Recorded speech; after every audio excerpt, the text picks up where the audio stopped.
महाड तालुक्यातील बिरवाडी विभाग आमशेत येथील काळ नदी पात्रात एका अज्ञात इसमाचा मृतदेह सापडल्याची घटना नुकतीच घडली आहे। यापूर्वी असे अनेक मृतदेह या विभागामध्ये सापडले होते। त्यामध्ये काहींची ओळख पटली तर काही मृतांची ओळख पटलेली नाही।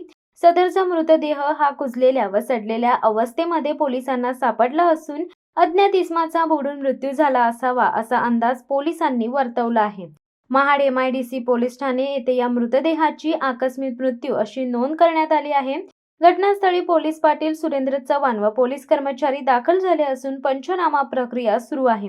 महाड MIDC पोलीस ठाण्याचे सहाय्यक पोलीस निरीक्षक जीवन माने यांच्या मार्गदर्शनाखाली पोलीस नाईक विजय काळंगिरे हे सदर घटनेचा अधिक तपास करीत आहेत। शिवसत्ता टाइम्ससाठी रेश्मा माने, महाड। धडक बेधडक वृत्त देणाऱ्या आपल्या शिवसत्ता टाइम्स न्यूज चॅनलला लाल बटन दाबून सबस्क्राईब करा आणि बेल आयकॉनला क्लिक करायला विसरू नका।